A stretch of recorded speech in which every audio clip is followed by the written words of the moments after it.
안녕하십니까. 조갑제TV 시청자 여러분, 저는 조갑제닷컴의 조세별입니다. 오늘은 2019년 6월 4일 오후 3시 반을 가리키고 있습니다. 네, 법 위에 군림하고 공권력을 굉장히 우습게 여기는 민주노총이 사실상 대한민국의 노동 현안뿐 아니라 모든 정책 현안에 다 개입하고 있는 수준에 이르렀습니다.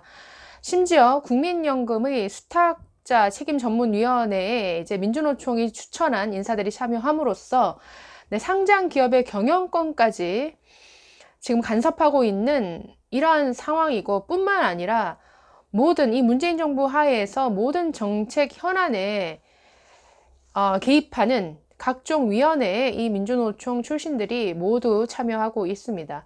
지금 이 무소불위의 민노총이다 라는 말이 과언이 아닌데요. 이 민주노총이 정말 어느 정도 수준까지 와 있는지 한번 살펴보도록 하겠습니다. 일단 지난주 이 민주노총의 불법 점거가 굉장히 이슈가 됐었죠. 울산에서 있었던 현대중공업 사태.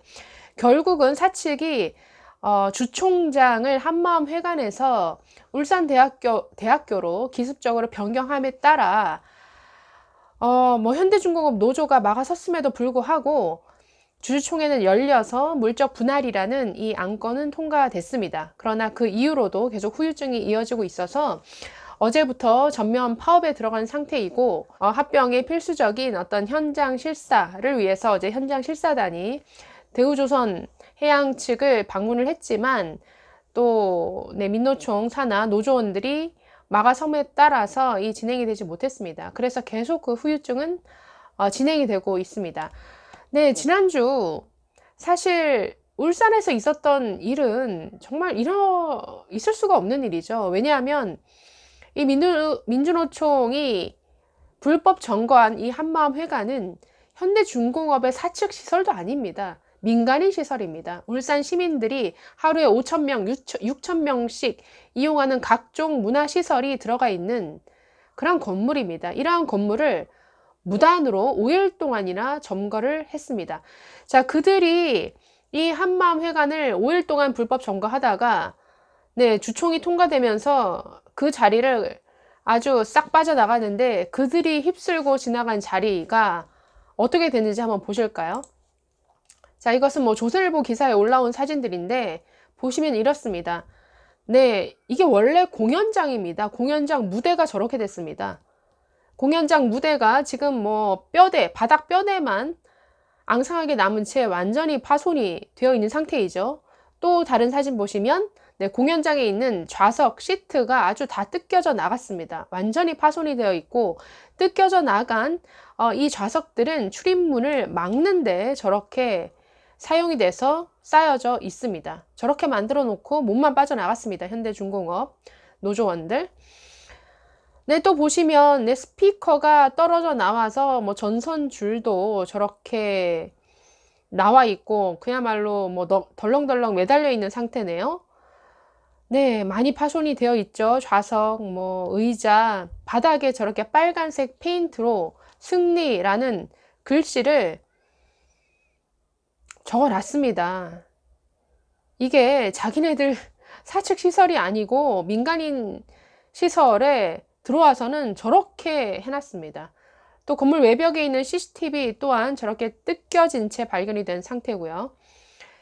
자, 이 건물 안에 있는 한마음 식당이라는 곳인데 식당 2층에 있는 식당 유리창이 완전히 깨져 있고 블라인드도 파손이 되어 있습니다. 또 다른 사진 보시면 저렇게 한쪽 구석에 있던 에어컨이 파손이 되어 있습니다. 에어컨을 대체 왜 저렇게 파손을 해놨을까요? 이해할 수가 없네요. 패널들을 다 뜯어갖고 완전히 망가뜨려 놨는데요.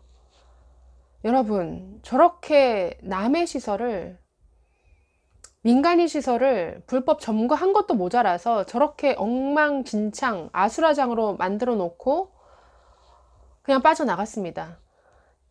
이게 민주노총이 한 일입니다. 이 현장을 보면은 어떤 생각이 드십니까? 이것은 조폭들이나 할 짓이 아닌가요? 지금 이런 행위를 일삼는 조직이 민주노총입니다. 문제는 이 민주노총의 이러한 불법 점거와 이러한 행위가 지속되고 있는 지난주 사태 내내 정부는 보이지도 않았습니다. 자, 사실상 현대중공업과 이 대우조선해양, 이 합병은 사실상 정부가 추진한 프로젝트였습니다. 뭐 100% 정부 소유라고 할 수 있는 산업은행이 주관사로서 계획을 짜고 이 현대중공업에 글쎄 어떤 방안을 제시했는지 모르겠지만 어쨌든 굉장히 오랜 시간 동안 문제도 많고 부채도 많고 뭐 분식회계 등으로 굉장히 논란이 많았던 이 대우조선해양을 인수하도록 했죠. 정부가 추진한 일입니다. 그럼에도 불구하고 지금 노조가 반발하고 있는데 이러한 사태가 벌어지고 이러한 불법 점거와 민간인들이 실질적인 피해를 입고 있는 이런 상황을 보면서도 문재인 정부, 문재인 대통령 한마디도 하지 않았습니다. 설득을 했었어야죠. 왜 이렇게 인수합병이 절실한가? 정말 고사위기에 국내 조선업을 살리기 위한 불가피한 선택이었다. 네, 국내에서의 어떤 불필요한 출혈 경쟁 막고 중복 투자 막고 연구개발 통합해서 정말 부가가치가 높은 LNG선이나 뭐 초대형 원유 운반선 등에 아주 집중하자. 그렇게 해서 우리나라 어떤 조선업의 경쟁력을 높이기 위해서는 이 방법이 최선이다. 열심히 설득을 했었어야죠. 왜 이런 설득하는 모습 보이지 않습니까? 그러면서 이런 불법의 난장판이 벌어지고 있는데 공권력 투입 하지 않았습니다. 네, 이 지금 문재인 정부 들어서 민주노총은 어떻게 보면 문재인 정부의 국정 파트너라고 할 수 있을 정도의 지위에 와 있는 것 같습니다. 지금 노동 현안뿐 아니라 국가 정책 결정 전반에 영향력을 행사하고 있는데 무엇을 통해서 행사하느냐면 정부, 부처, 산하에 만들어진 각종 위원회를 통해서 영향력을 행사하고 있습니다. 지금 민주노총이 직접 참여하고 있는 정부 위원회가 53개에 이르는 것으로 나타나고 있는데요. 이런 굵직굵직한 위원회에 다 민주노총 인사들이 들어가 있습니다. 예를 들어서 대통령 직속의 저출산 고령 사회위원회, 일자리위원회, 또 국무총리 직속의 사회보장위원회, 최저임금위원회, 국민연금 기금 운용위원회, 건강보험정책심의위원회, 뭐 이런 것들이 대표적입니다. 정부의 어떤 복지정책 방향을 논의하는 사회보장위원회에는 현재 김명환 민주노총 위원장이 민간위원으로 참여하고 있습니다. 자, 그래서 뭐 사실상 이 정부위원회에 참여시키는 것은 주요 정책의 노동계 입장을 반영한다라는 뭐 이런 취지를 가지고 있겠지만 도를 넘은 것이죠. 이렇게 법을 무시하고 공권력을 우습게 여기는 집단의 사람을 이런 정책 결정에 영향을 미치는 자리에 놓는다? 이것이 대한민국이 가지는 어떤 법치라는 가치에 부합하는 일입니까? 저는 참 이해할 수가 없네요. 근데 정부의 이런 지원 속에서 문재인 정부 들어서 이 민주노총은 그야말로 그 세력을 급속히 확장해 나가고 있습니다.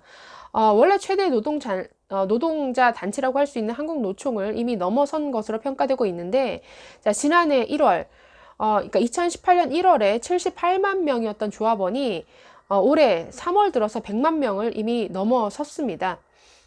그런데 덩치는 이렇게 커졌는데도 불구하고 그에 맞는 뭐 책임, 의무는 다하지 않고 있죠. 뭐 자신들의 어떤 기득권을 사실은 일부 양보해야 되는데 양보하기 싫으니까 경사노위 뭐 참여하지 않고 있고요. 또 경사노위가 파행되다 보니까 탄력근로제 단위 기간을 뭐 확대한다라든지 뭐 국민연금 개혁과 관련된 뭐 주요 현안은 뭐 전혀 지금 해결 방안을 찾지 못하고 있습니다. 자, 이렇게 정부 활동에 광범위하게 참여하고 있는 민주노총이 그동안 해온 일은 무엇이었습니까? 대검찰청을 점거하고 국회의사당의 어떤 담장을 무너뜨리고 정부 청사 점령하고 뭐 글쎄요, 민간 기업의 임원을 폭행하고, 네, 저렇게 현대중공업 사태에도 볼 수 있듯이 민간인 시설을 불법적으로 점거하고 난장판으로 만들어 놓고 이런 일을 일삼고 있습니다. 이게 정말 시장경제, 자유민주주의의 근간을 허무는 집단이 지금 우리나라 정책을 좌우하고 있다. 참, 이 대한민국이 어디로 가고 있는지 모르겠습니다. 자, 이렇게 민주노총이 큰 영향력을 행사하면서 좌지우지할 수 있는 그 바탕에는 또 돈과 어떤 조직력이 있겠죠. 돈이라는 것은 아무래도 조합원으로부터 걷어들이는 돈일 텐데, 이렇게 워낙에 인원이 늘어나다 보니까 지금 작년에 이 민주노총의 총 수입이 뭐 잡수입 포함해서 134억 원에 이른다라고 합니다. 134억 원. 올해는 20만 명 이상 조합원이 늘어났기 때문에 올해는 총 수입이 약 152억에 달할 것으로 보입니다. 여기에 정부 지원도 있습니다. 뭐 예를 들어서 뭐 임차 보증금, 뭐 그러니까 민주노총 총 연맹이 사용하는 사무실 전체 임차 보증금이 약 38억 9천 정도라고 하는데, 이 중에 77%가 정부의 보조금입니다. 이 외에도 각종 보조금이 산별 노조에 지금 지급되고 있는 이러한 상황이라고 하고요. 이에 뭐 금전적인 부분뿐만 아니라 조직력도 뒷받침되고 있죠. 지금 민주노총에는 16개 지역본부, 그리고 16개 산별 노조가 있습니다. 뭐 예를 들어서 뭐 금속노조, 뭐 공무원 노조, 공공운수 노조, 여러 가지 강성 정말 산별 노조들이 포진해 있는데, 자, 이들 조직을 총괄하고 총연맹 차원의 어떤 전략을 수립하는 그래서 사무총국이라고 할 수 있는 그 조직에는 70여 명의 임원이 있고 또 상근직인 간부들이 다수 있습니다. 김명한 위원장 외에 부위원장이 8명이나 되고, 또 사무총장 외에 또 9개의 실이 있습니다. 이 9개의 실, 뭐 예를 들어서 뭐 대외협력실, 뭐 조직쟁의실, 뭐 선전홍보실, 뭐 이런 실, 그리고 3개의 원, 법률원, 교육원, 정책연구원 등이 있다고 합니다. 그래서 뭐 돈이 있고 조직력이 뒷받침되는 이러한 조직이다 보니까 더더욱 이 민주노총에 대한 이 정부 지원에 힘입어서 점점 그 세력을 확대해 나가고 있습니다. 그러는 사이에 이 대한민국은 각 분야에서 정말 파열음이 들리고 있는데요. 오늘은 전국에 있는 건설 현장에서 모든 크레인 작업이 중지가 됨으로써 모든 공사장이 지금 일시에 손을 놓고 있는 상황입니다. 민주노총과 한국노총까지 손을 잡고 전국의 크레인을 스탑시켰는데, 글쎄요, 뭐 이유는 안전사고가 빈발한 뭐 소형 타워 크레인 금지, 크레인 조종사 3명 미만의 사업장에 휴게실을 설치해달라, 조종사 월급 7% 인상 등을 요구하는 것이지만, 사실 뭐 근본적인 이유는 무인으로도 움직일 수 있는 이 소형 타워 크레인, 이 사용이 늘면서 일자리를 빼앗길지도 모른다라고 하는 위기감에서 비롯된 것이라고 합니다. 여전히 이 민주노총, 지금 민주노총은 노동 현안뿐 아니라 뭐 국가보안법 폐지, 주한미군 철수, 뭐 이석기 의원의 석방 등 각종 정치적인 목소리를 어떤 올해 주요 투쟁 사업 목표로 삼고 있습니다. 노동계 어떤 조직이 아니라 그야말로 정치 세력화되면서 이 대한민국에 가장 영향력을 미치는 정치 세력화가 되어가고 있는데, 이렇게 불법 행위를 일삼고 공권력을 우습게 여기는 이러한 조직이 대한민국을 이끌고 나가는 이 현실, 이들이 관여하는 이 문재인 정부의 각종 정책이 결국 어디로 가게 될까요? 대한민국을 무너뜨리는 방향으로 가고 있는 것은 아닌지 굉장히 우려스럽습니다. 네, 감사합니다.